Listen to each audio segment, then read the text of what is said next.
Alright, fuckers, welcome back to the Old Firm Revival here.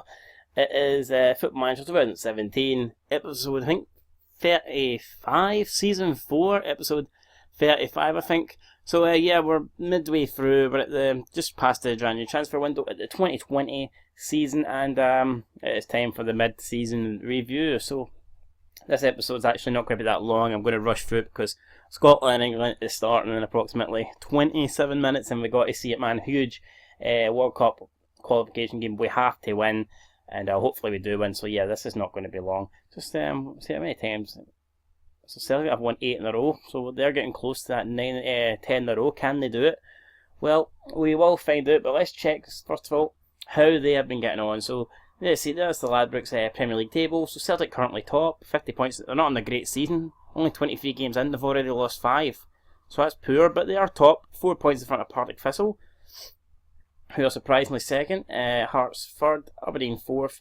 Rangers all the way down in 6th place, so Rangers definitely struggling. In terms of Scottish Cup, they're in the 5th round against Ross County. Betfred Cup, they got knocked out in the 2nd round by Dundee. And Champions League, knocked out in the group stage. I'll have a quick look. I can't remember what group they were in, but we will quickly find that out. Where are we? Where are we? Where are we? 5 Scottish teams in Europe this season, man. Unbelievable. So, where the fuck? There we are. So, we've got a group. I mean, I was really disappointed that we've had harder. It's probably the easiest group we've had since the series started, and it's the worst we've performed, I'd say. So, yeah, obviously, you'd expect the Athletic Madrid to top that, but I did think we could at least challenge, for second. I thought we'd at least finish in front of Club Brugge, but no, we finished 4th, so we didn't even go into the Europa League. Very disappointing there from Celtic, and I guess we can have a quick look as well at the players. Hold on. Where the fuck are we? Hold on, where the fuck am I trying to figure out? Man, rushing here, man. The game's about to start. We need to quickly get this shit over and done with. Is it home?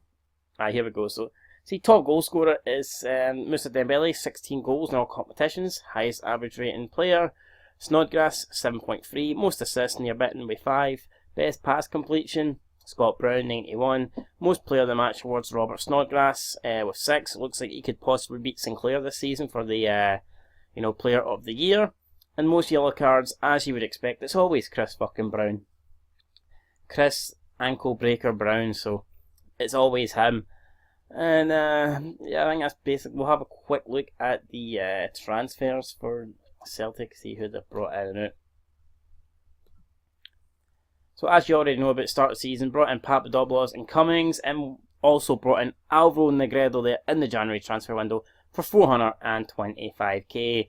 He's 34, 35, he's approaching the end of his career, but you know what, he might be able to do a decent job for us. And in terms of people that have left, not a lot. You've seen that those loan players, McLean obviously left at the start of the season, and Effie Ambrose, he wasn't interested in signing a new contract, so he went for 79k to Carlisle.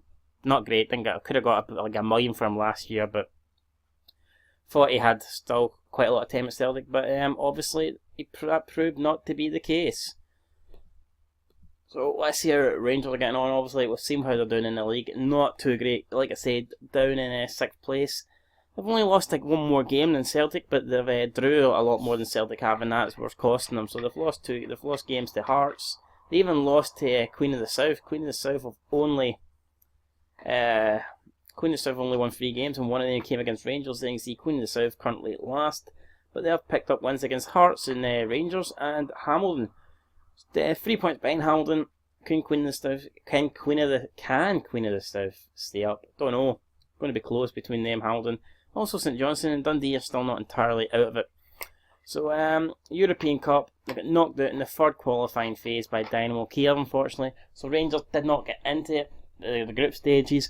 They did, though, however, go into the Europa League, Euro Cup as it's called in this, but they got knocked out in the group stages. Betfred Cup knocked out in the semis by St Johnstone, and Scottish Cup knocked out in the 4th round by Inverness Cali Thistle. So it's looking like it's going to be a pretty shit season for Rangers unless they can, obviously improve the league. Disappointing in both cups, and didn't make the Champions League group stage and knocked out in the Europa League group. So Pretty poor season, man. Wouldn't even be surprised if we get sacked. We'll just have a quick look at where we came. We'll also check out for the other Scottish teams that were in this competition.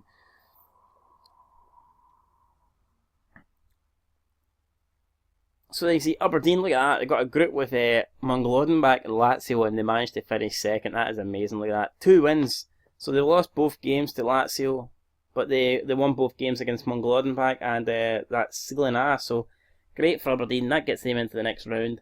Carrying the torch for Scottish football. The Rangers got a pretty difficult group against Roma, Braga, Bate.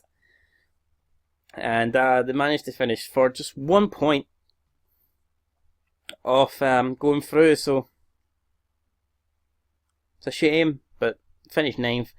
3 wins, 3 losses, but they don't go through with that, obviously. And where is the other team? Where's Partick Thistle? I know they were in this as well. Yeah, you see, they finished third as well, albeit nowhere near qualifying. They were a lot further behind second place Galatasaray. So, St Johnstone, I don't think made it into the actual. Don't think St Johnstone. Where did see, they made it to the third qualifying round, and they got knocked out by Midtjylland, or whatever you pronounce that team for Denmark. So, all in all, I mean, it was great for us to have 5 teams in Europe, but St Johnstone ended up never making it. Rangers got demoted to Europa League. They couldn't get out of the Europa League. Partick Thistle started in the Europa League, couldn't get out of it. Celtic started in the Champions League group stage, couldn't get out of it. Aberdeen were the only team that have performed well, really, in Europe. They managed to qualify for the group stage, and they managed to get out. And they will be taking on Olympique Marseille in the first round knockout of the Europa Cup. So it's going to be a very tough game, man. Are they going to win that? I don't quite know. It's going to be difficult.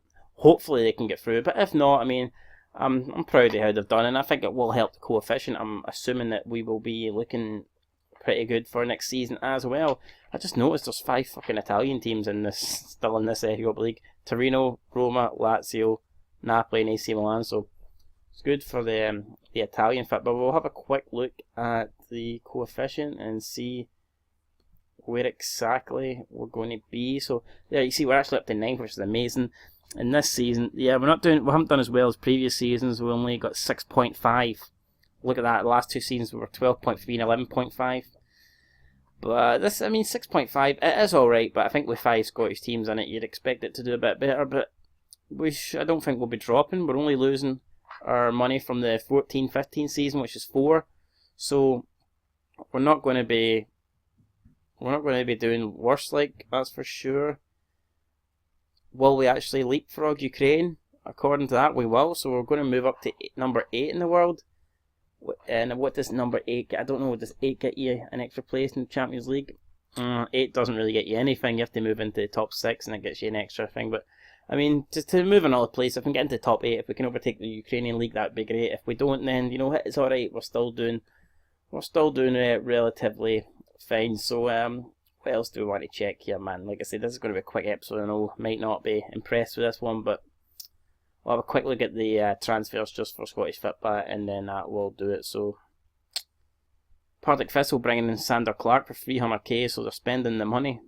Hearts bringing some guy for less than £500. Fucking, there's no money in Scottish football, man. It's fucking diabolical. It's like peanuts, man. That's what it is, peanuts. Motherwell, look at this. They sold Jim Fulton, right, to Man United for 5.5 million. And how much money they spent bringing in new players? Absolutely nothing. It's sad. Like, they actually got 5.5 million for this guy, and they didn't improve the team. Anyway, he looks like he could be a star. I mean, obviously Man United wouldn't have paid that amount of money if there wasn't some potential with the guy. So, you know what? It's what it is. So he looks like he will be a good player in the future. But yeah, we'll go back. Here we are once again in the league. So Aberdeen, the only Scottish team left flying the flag for us in Europe. And the league is it's a weird looking league. I mean, I know Celtic are only 4 points in front, but you would definitely expect them to retain their title, albeit it's going to be a poor season. Rangers down in 6th. You'd think unless they can move dramatically up that table, that I don't know if we'll be in charge of Rangers. This could be the end of the series. Once we get sacked, the series is over, and very well could happen unless we can finish a lot higher. But I mean, like, a win can potentially take you up into 3rd place, so nothing to panic about just yet, but they are. I mean, if they want to get back into the Champions League for next season, they are 9 points behind Partick Thistle, so they need to start clawing that back sooner rather than later. But that's going to do it, guys, for this quick. Actually, you know what? We'll check one more thing. We'll check what the world transfers are. I want to see if there's any mega deals that have been happening. So let's check. We'll check.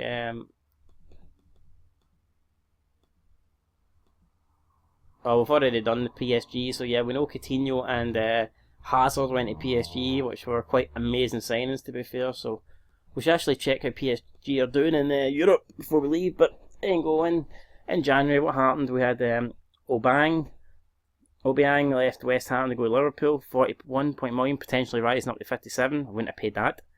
Bam Kambu went to China.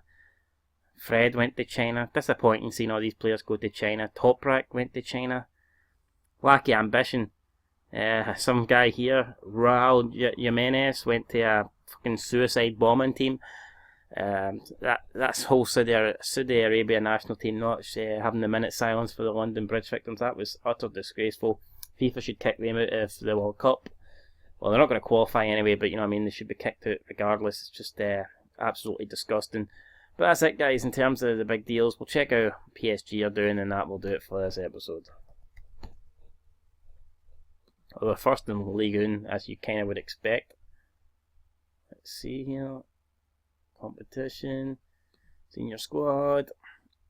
Well, they're joint. They've actually played a game more than Monaco, so it looks like they haven't got this league necessarily won. They're in the final of the Coupe de la Ligue, this French League Cup, so they're doing alright in that.